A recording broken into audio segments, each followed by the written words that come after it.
Hey everybody, it's Emily with another It's Okay PSA. Want to talk to you guys a little bit about what is happening economically with the recovery since COVID started and everything came to a screeching halt.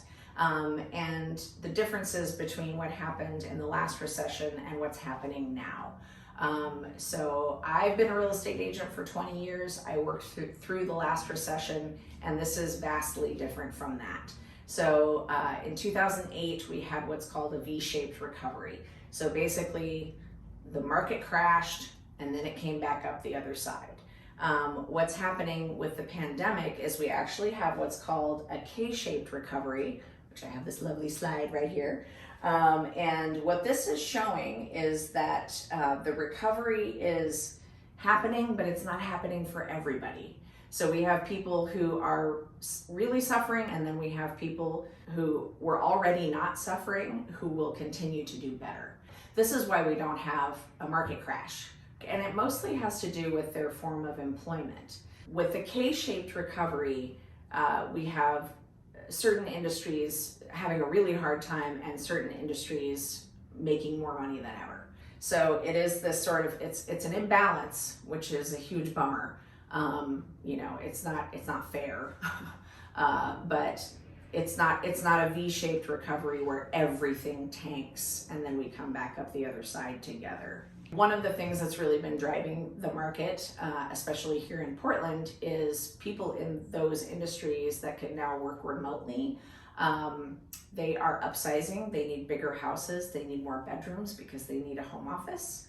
And people who were previously renting, so potentially you've got a couple who, you know, living in a 600 square foot studio, and now they're both on Zoom calls all day, and they're pretty much ready to kill each other.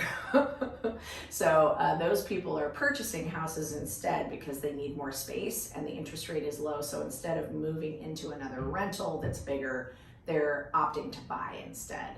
And it just makes a lot of financial sense. They're also kind of hedging that money against inflation by locking in that house at, you know, 2.75% interest for 30 years. That money is locked in at that rate.